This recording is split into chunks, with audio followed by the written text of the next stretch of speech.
by the way, I would like to say a huge thank you to Monster High for sending me this Lagoona Blue doll for free. Hey everybody, welcome back to my world where no matter how old you get, you never need to grow up. And I promised everybody that after October 1st, I was going to tell you all about Monster High. And that's what I'm going to do. A few weeks ago, myself and some other creators who have been a part of the Monster High community, either some of us have been there since the beginning and some people are people who newly discovered it, and they brought us together to educate us, to give us a bunch of information so that we could share it with you guys. It was a really unique approach. I've been doing this now for 10 years and it's kind of the first time anybody's taken this approach to it. So it was literally us sitting classroom style with people doing presentations, like PowerPoints, and us taking notes. They even gave us notebooks, just regular composition notebook, but that harkens back to the diaries and everything.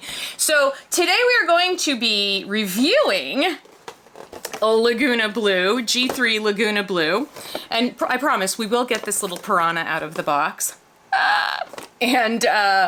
But at the same time, while we're doing that, we are going to be talking about some of the things that the folks from Monster High shared with us that explain or clarify or just kind of shine a light on why decisions were made and why choices were made and how thoughtful the approach was to bringing back Monster High. And to me, that was like walking away from learning all of that. It's just like my head was spinning because I was thinking about, how much thought and care for kids went into bringing back Monster High. Because Monster High has a really important, we will take a look at this ghoul while I talk. Monster High has a really important place in the world of dolls. That the first iteration of Monster High had a huge impact as a brand. It did something that doll brands had not done before, and honestly, they haven't really done it since, which was to send a really, really strong message that resonated with kids who are marginalized. I mean, when you look at other doll lines that exist, they have always spoken very clearly, and believe me, I'm a Barbie stan, right? I love Barbie. But, I mean, Barbie, for the longest time, spoke to and represented a very specific kind of kid, a white, privileged kid. And, oh, we just lost something. Oh, lost her glasses. And Monster High came along and said, be yourself, be unique, be a monster, celebrate what's different, what's different and amazing about you, and really that celebration of difference. We saw different kinds of people interacting with each other, having relationships, having friendships, working out different kinds of drama and regular normal school situations and friend situations and working through those. We saw them having relationships. I mean, Cleo and Deuce, relationship goals. So I just, I think it was so different. At least that's how it feels to me. And so I think, what went wrong in a lot of ways with the reboot was that they lost a lot of that. I mean, that's just one of the few things that went wrong with the reboot. Then there was anything else. But, they lost that. They went more for the younger kids. And here they are targeting younger kids, but targeting them with content and dolls and messaging that is extremely relevant to them. And I think there's an understanding that making dolls for young kids does not mean dumbing them down. Young kids are not dumb.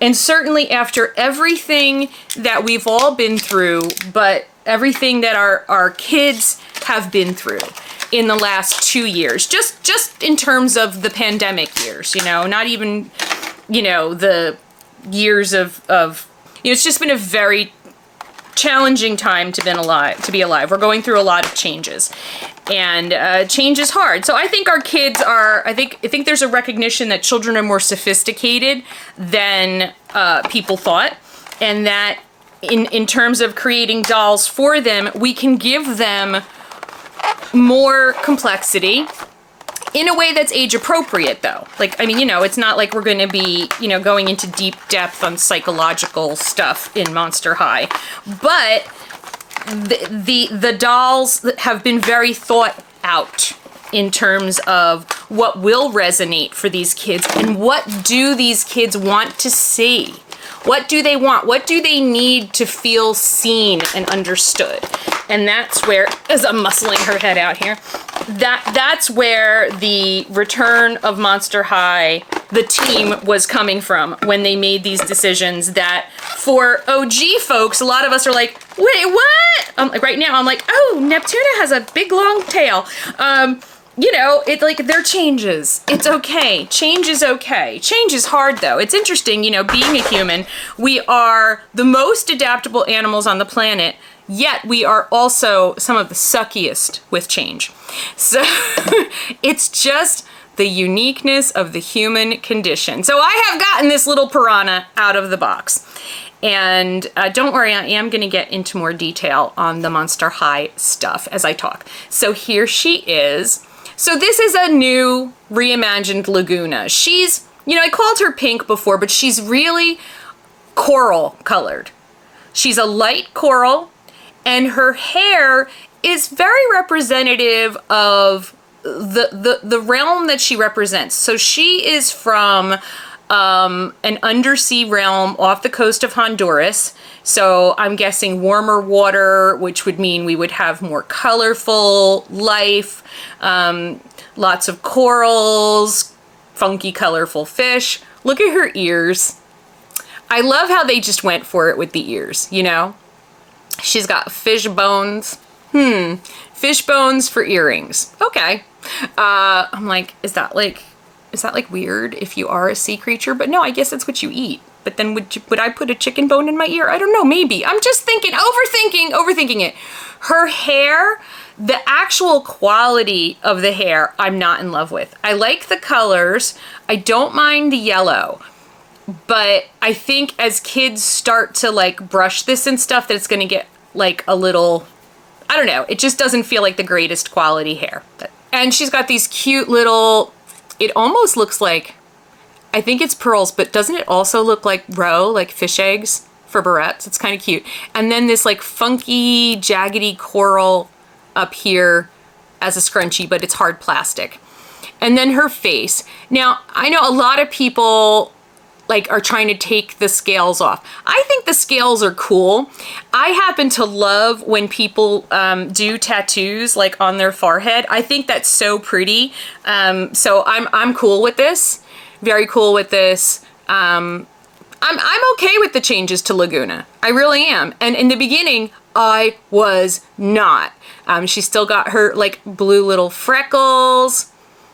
I love her eyes. And I am, the tone, once I got past the fact that she's not blue anymore, but she's not entirely not blue because her legs go from, and this is pretty cool. This is, not the cheapest thing to do. So we've got her coral colored plastic, and then it fades out to this sort of translucent ocean sea blue here. It's a very, very cool, it reminds me of Spectra, but in a different way. We have fins that, they're in there. They're in there. They're not going to have finnage on this one. I think her shoes are really cute. They're like, look, they're like sponge. I think they are so cute. And they have like little, like fish fins, fluffy fins on them. They're very, very cute. And then her outfit, here we go. It, by the way, does still have some of the things that we loved about the original. They're just kind of hidden. So tucked into her belt is this. Remember this? it's still here. I love that the hood is still there. It's been modernized. You know, this has been, she's actually got some bigger fins, bigger fluffy fins here in multicolor, so it goes with her hair. It's really kind of cool that they kept that, you know? I think that's adorable. Loving the rainbow splash pants. Well, I think this is actually a bodysuit. Is this all, does this go all the way up? No, it's just pants. It's pants. It's just high-waisted pants, which we love. And then her hoodie is super colorful. And don't forget, these dolls have this, the chest joint, which just makes, especially for her, you know, just like from a swimming perspective. so cool. And then her arms, you know, they have fins on them on the side there. Now I need a doll stand. Give me 1 second. These dolls don't come with stands, and I get that. I mean, I think they don't come with stands and they don't come with brushes, which was, of course, you know, the thing that Monster High gave us back in the day that nobody had, and now everybody has, right? But that's okay. It's okay because we get a lot of accessories. So this is the new reimagined Neptuna, and she's got this tail. She reminds me of like a betta fish. You know, those fish that you just stick them in a bowl and stick them in the corner of your house and people forget they even have them. Those fish. Yeah. They're like those fighting fish that are not allowed to fight with each other because they'll kill each other. She's got a backpack. Oh, her backpack actually kind of, oh, okay. So it doesn't really open, but you could shove stuff in it. And it's a shell, but it's also got some goo. So this is the way it hangs. So it's kind of dripping. It's cute. It's cute. This is my favorite little detail, and they were telling us like how every little detail of the accessories was discussed and sketched out, and so her goldfish are little piranhas, like little Neptunas. So cute. And then she also comes with, kelp crisps. And you know what? There are humans that would eat this today. People really love their kelp. She's got some cute blue sunglasses. They're cute. They kind of work. You know, I'm not a big fan of doll glasses. And then her eye coffin in a shell case. And I really like how it's got this little thumb grip on it. So instead of trying to put the whole hand through these, you just sort of loop it over their thumb, if you can manage it. Kind of. Yeah, sort of. And then, you know, she's kind of holding it. It's a work in progress. What can I say? And then she also has a water bottle because, you know, she needs water. She's a sea creature. And then she comes with a bathing suit that reminds me very much of another bathing suit that a different Lagoona wore once upon a time. So let's change her into her bathing suit while we talk, and I will confer with my notes. So the student line, so just to be clear, I said this before, I'm just going to reiterate it. These dolls are for the animated series, okay? These are not movie tie-in dolls. So there will be differences, but there's a lot of similarities between the movie characters and the animated series characters.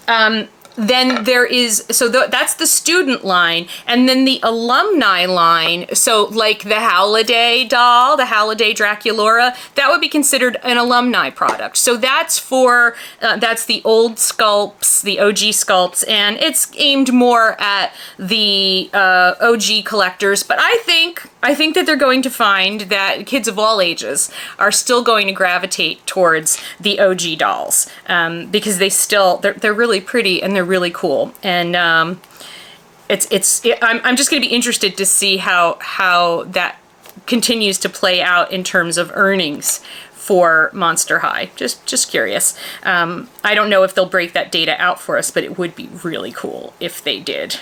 So I did mention this a little bit in my Ghoulia video and sort of my unboxing of the box of goodies that they sent me when I got this Lagoona. Thank you again, Mattel and Monster High. This is hard to get over her fins. How'd they get it over her fins when they put it on? That's a problem. So Gen Z and Gen Alpha, about 50% of them are multiracial. And there has been, over the last 10 years, I had to go look this up again because I was like, wait, did I write that wrong? A 276% increase in people who, let me say it right, who identify as multiracial. 276% increase over the last 10 years. And that's why the characters in the new Monster High world are multiracial. Because you know what? There's not a lot of people left who are just one thing. And so they want to reflect the experience of the children who these dolls are being made for. And that's why. That's why we have a Lagoona who's from the waters off of Honduras, and Claudine who is Afro-Latina. So body image continues to be an issue and a problem. Only 11% of girls globally consider themselves to be beautiful. And I mean, I could make an argument that when I was growing up, I was raised to not be like kind of full of yourself. That's exactly what nope, don't be full of yourself. But it would be impolite to say that, you thought you were beautiful, your own self. But I don't think that that's what this is. I think that, only 11% of girls in the world look at themselves in the mirror and think beautiful. I think they think I don't look like I should. And certainly the increase of, social media contributes to that to some extent. But I have to tell you, I grew up in the television era. So, social media, yeah, that's a problem. But television, huge problem because everybody on TV looked a certain way. And I didn't look that way. Most young girls looked at the TV and did not see themselves. And when they looked in the mirror, they didn't see Jacqueline Smith or Farrah Fawcett or, all of these people. We didn't see that, and so our body image issues, it's funny because people say, Barbie contributed to Barbie was not alone in a vacuum, okay? There was a vast television. We were all watching television and we were all watching the same shows because there were 3 channels, right? There was the print, magazines and advertisements. I was thinking, I want to do maybe a video about this.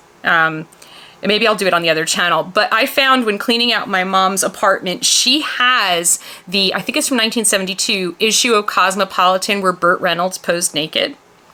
And so that's interesting. First of all, it was interesting that my mom had it. Second of all, it was so interesting to go back and look at the ads and read the articles in Cosmopolitan, which was a forward-thinking women's magazine at the time, and just the messaging towards women was so negative, just so negative. So that was just really fascinating. So that's very sad. By the way, only 40% of adult women think they're beautiful. So it's not like it's just the kids, but that's really low for the kids. 1 in 5 youth say that TV impacts how they feel about their own bodies. So TV is still out there, whether they're streaming it. Doesn't matter if they're not like watching Channel 4 at 3 o'clock to watch something. There's a television in their house, they're watching it, One of the other things, a statistic that they quoted at this meeting, and we still have yet to see how, let's look at the bathing suit while we're talking about this really depressing topic. We don't know what the pandemic has done to us as a society and what it's done to our children. I mean, I have some idea because I have a child who came of age during the pandemic. And I know just how that's been for us. And I know what he's told me about what it's like for him. But, we're going to see 10, 20 years from now, we're going to see the statistics and the studies, but I think we're also going to just see it in how our kids grow up. And over this time, there's a Harvard study that said there's been in kids age 7 years old, the number who are struggling with anxiety has doubled, which makes complete sense because we're just just makes no sense right now, right? Back to this. So this girl right here is a big fan of graphic novels of the romantic type. So she's a romantic. And I love that. I love that for her. I love that I'm curious to see how that's going to play out over time with her. Overall, character complexity was very important to the folks who were creating these dolls and the Nickelodeon series that the dolls are based on. And so it's not just about, you know, the multiracial angle and the different body types and just, you know, trying to make the characters as complex and different but representative of kids out there. But also in Gen Z, one of the stats that they gave us is 20 to 35% of Gen Z kids use gender neutral pronouns. And I think that is just, it's really fascinating to me. It's really appealing to me. And I know with certainty that if I were a child or a teenager today, that I would feel most comfortable using gender neutral pronouns. And it's hard, you know, it's really hard. You know, I'm going to be 55 this year. And language is such a huge part of how we understand ourselves, how we understand our feelings and our thoughts. And the language and the concept of gender neutral and non-binary identity is just not what I grew up with. And it's not something that I even really encountered until maybe 5 or 6 years ago, you know? And so trying to wrap my head around the concept and trying to, you know, talking to people who are non-binary, and as I try to think about who I was back then, and I try to inhabit the headspace of like 13-year-old Melissa, but map onto that my understanding of gender identity and sexuality and things that I did not have language or understanding of, you know, in 1980, 1981, 82, 83. I feel like I would have been drawn to identifying as non-binary because I didn't always map perfectly into the role of female. But I didn't even consider or know that there was something else. And that's why language and people sharing and letting kids know that there are other ways to be. That's why it's so important. You know, a lot of people out there are confused and they think that by creating the words around it, by having the language, we are creating non-binary people, transgender people, bisexual people, pansexual people. No. We have always existed. People exist in amazing layers of complexity, but our cultures have not had the words or the concepts that encapsulate this complexity. It's fine, encapsulate complexity, that's a weird way to put that, but you know, we haven't had the language or the concepts. So once the language and the concepts begin to evolve, then you're able to see yourself more clearly. And then you're like, yes, that's where I am. That's who I am. I have words, I have concepts to better know myself and express myself and share with others who I am inside. That's the gift that language gives us. We didn't put these thoughts into kids' heads. The thoughts and the feelings, more particularly the feelings, were always there, but they didn't have the language and the concepts to understand the feelings. And so you grow up just always feeling other. And because you're other and there isn't language for the other, And because you're other and there isn't a place in society for other, there's just this fear and self-loathing and disgust, and pretty much spending all of your life wondering why you aren't right. And the idea that children today do not have to grow up feeling like that, that is so beautiful to me, because I don't even fully understand myself because I don't have the language, and it's you know, there's so much ingrained in me. It's 55 years of thinking a certain way, you know? What I do know is that a team of people at Mattel have asked the questions, have looked at the research, have talked to the children to create a doll line and an animated show that helps kids know who they are, all under the guise of going to a school for monsters. It's really fun. The animation is adorable. I cannot wait. October 28th, the animated show will premiere. I cannot wait to watch it because I think the trailer is already out. I mean, the trailer had me in stitches. Punster High. It was so cute though. So cute. It's just really adorable.